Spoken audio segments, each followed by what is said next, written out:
Let's usher in the weekend with a set of good numbers. First, 48.5% out of all hospitals in the Philippines, almost half have not reported any new COVID-19 cases from December 5 to 9.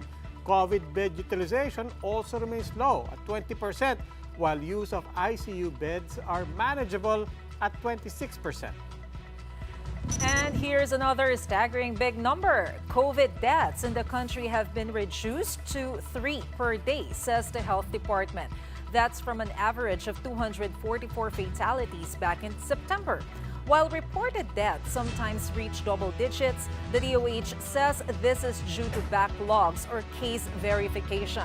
From December 1 to 5, the DOH says the Philippines only told 15 COVID deaths. Good evening. I'm Maricel Halili. I'm Robbie Alampay. You're watching The Big Story. Those numbers may be encouraging, but the Health Department is still warning against over-complacency. This as more and more countries are reporting cases of the Omicron variant. The Philippines has yet to record a single case, as 5 of the unlocated travelers from South Africa have already been tracked, with a number of them testing negative for COVID-19. Jen Calimon has the big story. Out of the tagged 8 unlocated travelers from South Africa who entered the country, an additional 5 have been tracked, leaving 2 more missing. To these 2 other individuals na hindi pa rin po natin nakikita, we had been coordinating with the specific local governments, no, para po makita na natin sila. Wala pa ho tayo nakikitang rason para ipag-alam sa public yung kanilang mga pangalan, because we still would want to preserve the rights of these individuals. Officials said the 2 have provided incomplete details, making it harder to trace them. Kailangan i-verify pa rin natin what were the circumstances that led them to give us incorrect numbers or unreachable numbers, or baka mamaya iba rin yung kanilang address. So kailangan imbestigahan pa rin, malaman natin para atin masiguro, no, kung kailangan ba silang mapatawan ng violation at ng sanctions. As for the 5 who have been traced, 2 are admitted at the Bureau of Quarantine pending swab test results.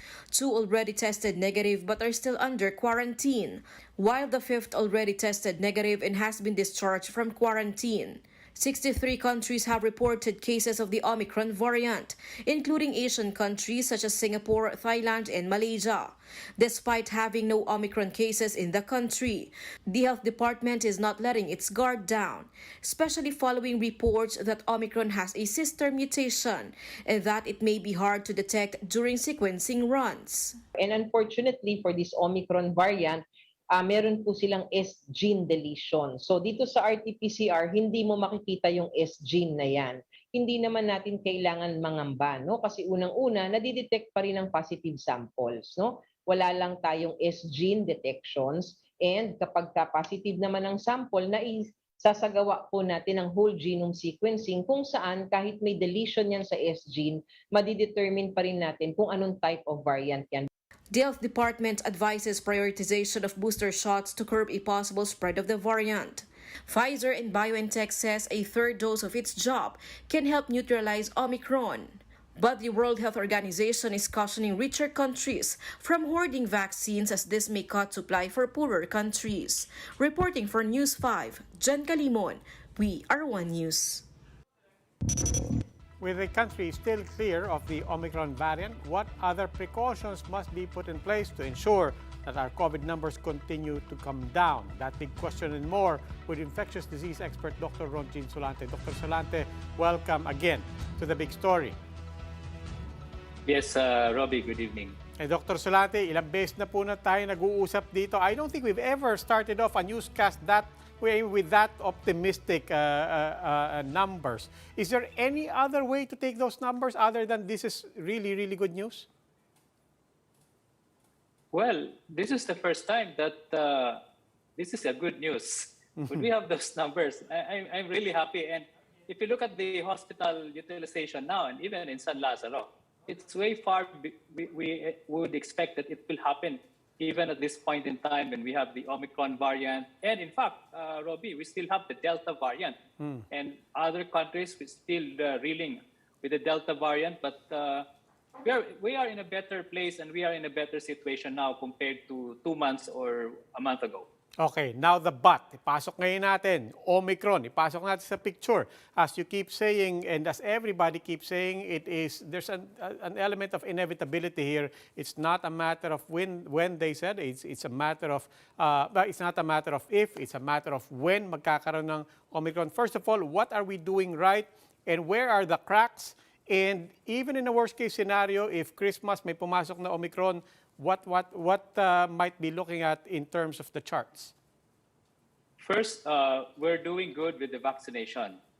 And I think the November, the vaccination, national vaccination days, that will be, again, the second part, will be a very vital program that because we will be vaccinating more Filipinos now. And we are buying time until such time Omicron variant will come in or will be present here. At least a lot of the Filipinos are already vaccinated. Second is that we need to continue the surveillance, the biosurveillance, and that's very crucial. If there are less sample to be tested, less sample to be sequenced, then we don't know if this variants of concern is already here. No? So we still encourage everyone, if you have symptoms, you need to have active surveillance, you need to be tested. And of course, third, we need to be very careful even during the holidays. And we should not like be, it's okay kasi wala pa namang Omicron variant. We should treat each day as Omicron is here, and we should be very, very careful. Ay, sundutin ko lang po yung sinabi nyo sa biosurveillance. Tama ba that, that as the numbers come down at lumiliit yung sampling natin, there's actually a risk, a danger that we might lose track and that we might not be monitoring enough? Yes, correct. And the catch here is that if Omicron variant of concern will only present with a very mild symptoms, then it's difficult for everyone to just go to the laboratory and have himself tested. We know that during December, we also have the flu season and other upper respiratory tract infection. But again, that should not be the reason. If you have symptoms and you are vulnerable and you are living with a vulnerable person at home, then you have to isolate and you have to be tested. Okay, Dr. Ronjin Silante, maraming salamat po. In an effort to prevent the entry of the new variant, first reported in South Africa, the Philippines has just expanded its red list. Portugal is the latest addition to that list, meaning travelers from the European nation will be subject to more stringent testing and quarantine requirements. A negative RT-PCR test is needed for 3 days before departure. Facility-based quarantine is also required. The ban will take effect starting December 12th. VEP Chairperson Dr. Nina Gloriani, meanwhile, tells One News, the chiefs, that 3 vaccine brands are currently under review for minors below 12 years old. These brands are Pfizer, Sinovac, and Covaxin. The panel may release the recommendations by January next year. And the IATF has raised the cap on healthcare workers going abroad to 7,000. This is a 500 slot increase from the 6,500 cap in June. Other nations earlier urged the Philippine government to discard the entire deployment ceiling. These are the other big stories tonight. Petitioners challenging the constitutionality of the anti-terror law says the Supreme Court's decision may not yet be final. They say a motion for reconsideration is on the table. Sulu officials deny that there are plans to do a militia takeover of Sabah. Citing sources, the South China Morning Post reported that 100 have been tapped to invade Sabah. And we're just 3 days away from the most beautiful day in the universe. Our bet, Beatrice Gomez, is all geared up to secure the country's 5th Miss Universe crown. These big stories after the break.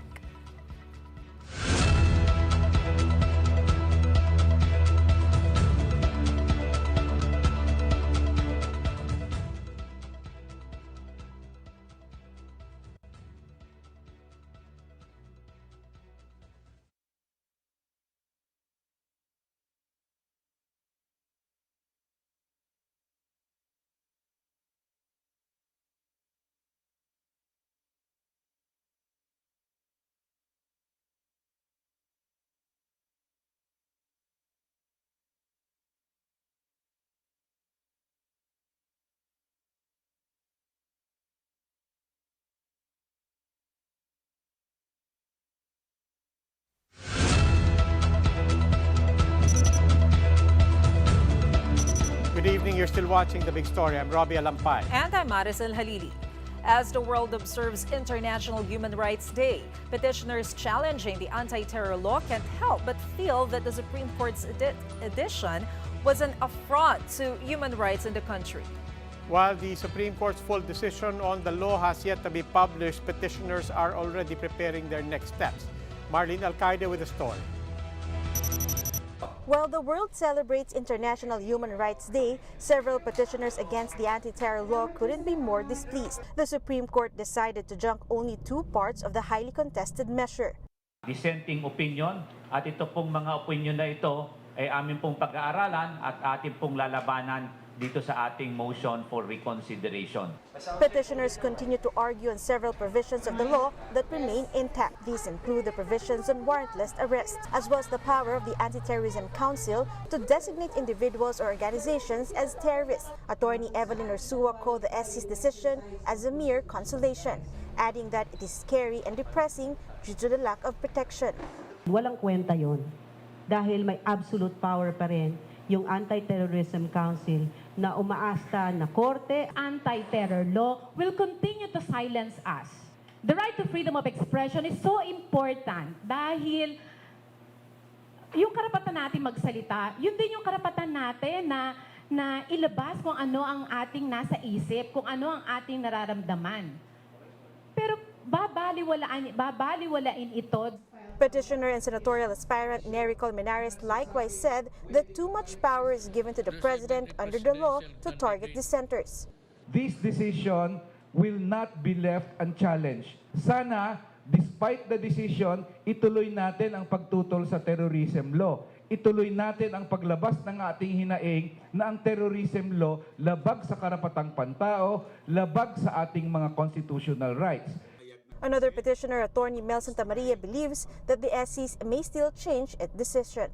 Nag-speculate lang ngayon, ang sinasabi ng Korte Suprema, as of this time, wala pang tinamaan doon sa iba pang mga sinasabi niyong section na unconstitutional. Kaya sabi ng Korte Suprema, on the basis of the current petition. Amid the uncertainty, oppositors say that presidential aspirants must be asked about their position on the controversial law, as its impact will be felt after the current administration. Pwedeng gamitin rin ito ng iba pang mga rehimen, lalong-lalo na ngayon na nakaamba ang posibilidad that a dictator-radical regime will happen after May 2022. Petitioners are waiting for the publication of the SC's full decision on the law, but it is expected that they will file a motion for reconsideration. For News 5, Marlene Alcaide, we are One News. In other news, Joint Task Force Sulu has debunked the report saying that they are recruiting militia to invade Sabah. In a statement, JTF Sulu clarified that the meeting held with 19 mayors of Sulu was for the strengthening of security measures in the province. In this regard, Sulu Governor Abdusakar Mahiltan said that they will develop a project called Bantay Dagat for additional security measures in the maritime borders of Sulu. On Thursday, the South China Morning Post cited sources saying that a secret meeting was held among Sulu mayors to recruit 600 men to take over Sabah.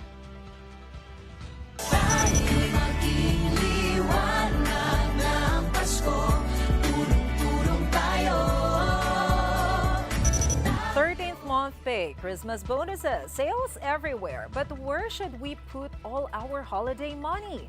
A financial expert warns, don't spend it all in one go. Mobile journalist Pamela Vasquez gives us a front seat to the story.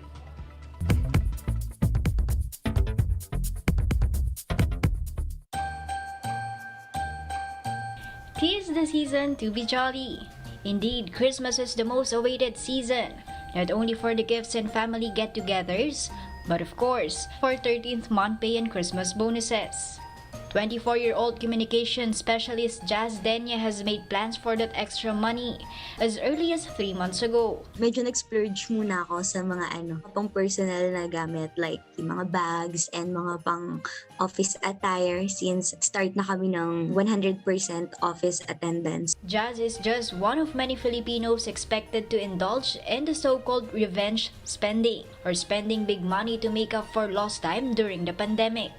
But financial experts say there are other ways to maximize your 13th month pay. Build up your emergency funds. There will always be emergencies that will happen to your life before you even deal with anything. Make sure you pay your debts. Splurging is okay, but Mendoza says it's better to spend a little bit here and there than use up all your money in one go. Kailangan kurot, huwag dakot. That's a rule.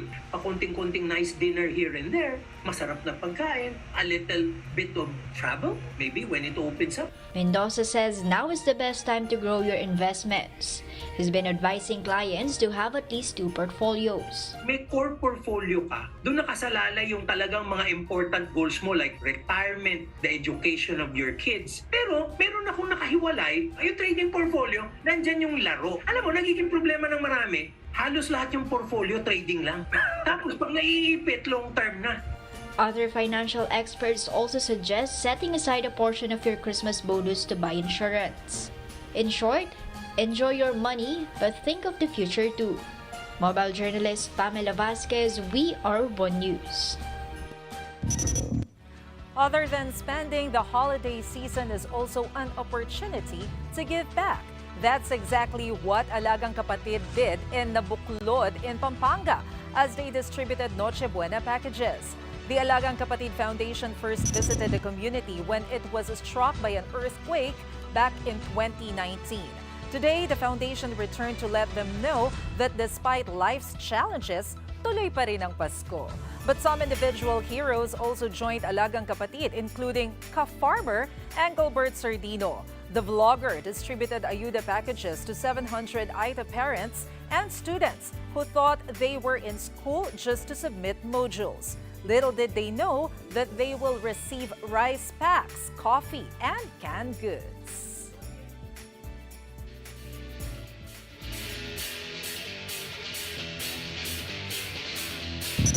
For the big story in sports, the Games and Amusements Board has approved Maharlika Pilipinas Basketball League's accreditation to become a professional league. The MPBL operated as an amateur league since its birth in 2017, but the pandemic, along with the joint resolution of GAB and the PSC on pro and amateur leagues, made the league rethink its position in Philippine sports. From December 11 to 23, the MPBL will hold an invitational tournament, its first tourney as a pro league. A total of 22 teams will participate in the competition for the chance to win 2 million pesos. Meanwhile, in the PBA, the NLEX Road Warriors moved to 2-0 in the standings after narrowly beating the Northport Batang Pier in overtime 120 to 115. NLEX import KJ McDaniels and guard Kevin Alas came in clutch for the Road Warriors during the game. Alas had 21 points, including 3 clutch free throws at the end of regulation that helped NLEX force an extra period. McDaniels, meanwhile, scored 11 of his 40 points in overtime as the Road Warriors handed the Batang Pier another heartbreaking loss. In the second game, the Alaska Aces take down the San Miguel Beermen for a 2-0 start in the Governor's Cup, 99 to 94. It was a balanced effort from the Aces led by import Olu Ashaulo as they managed to keep the Beermen at bay for most of the match. The win puts Alaska at 2-0 in the standings, tied for first with NLEX. And this just in, Quezon City has given the PBA the go signal to hold their games at the Araneta Coliseum. A limited audience will be allowed in the venue.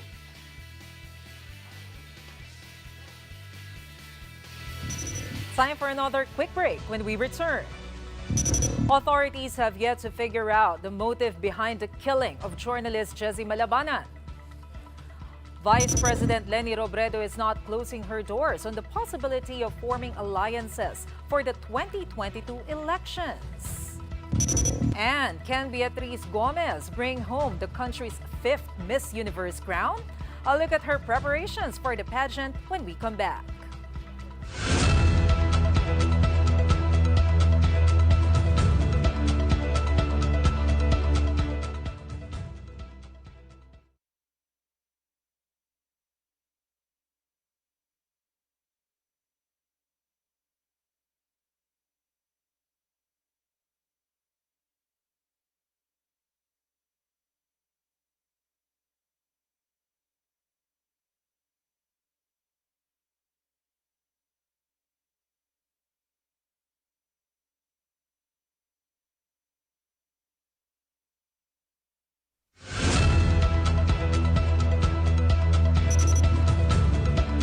Good evening. You're still watching The Big Story. I'm Robbie Alampay. And I'm Maricel Halili.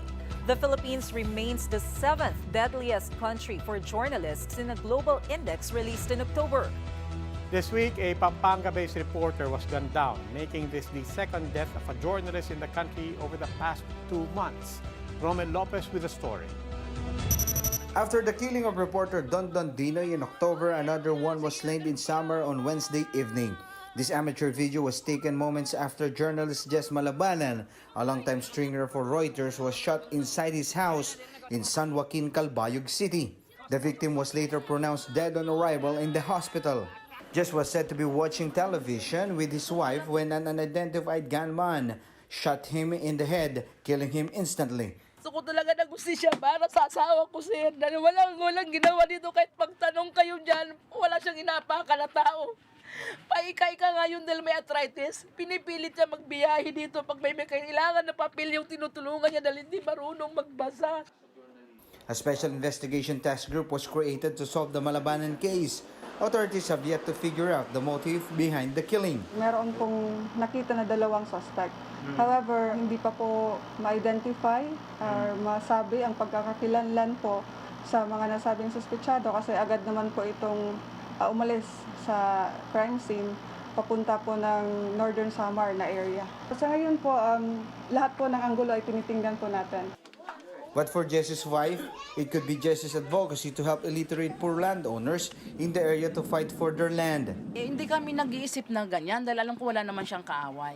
Wala ba siyang pagbabanta? Wala naman pagbabanta, sir, sa text or tawag na sa phone, wala. Pero may mga tao na sinasabihan siya nga, Sir Jess, ingat ka lang. Sabi niya, ba't naman ako mag-iingat? Ba't naman ako matatakot? Wala naman akong inaapin tao dito. Proper necrological services and burial for Jess will be held tomorrow by his family in Pampanga. For News 5, Romel Lopez. We are One News. So as to protect press freedom, U.S. President Joe Biden has pledged fresh funding for journalists. In a virtual summit, Biden said a free press is critical to democracy.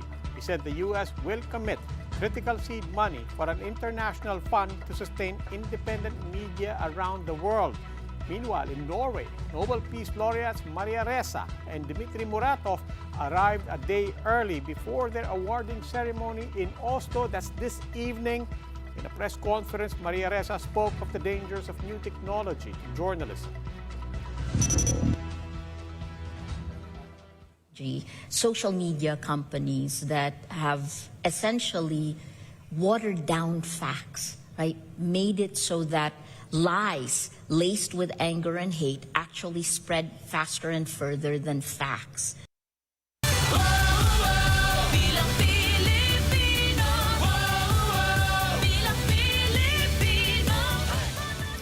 Here are the election stories we're watching.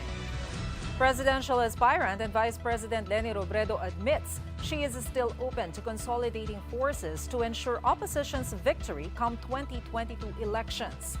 She says her camp never stopped talking with other groups. Robredo was responding to questions after aspirant Leody de Guzman said he is open to talking to other groups to thwart Marcos Duterte win.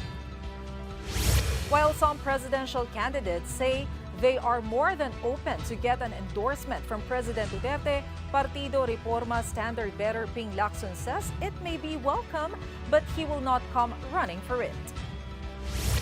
Meanwhile, presidential bet and Manila Mayor Isko Moreno says he wishes for launch 2 as a reaction to presidential daughter Sara Duterte's launch out with NCR mayors. The Manila City Mayor says he keeps himself busy helping and is thankful for the warm welcome anywhere he goes.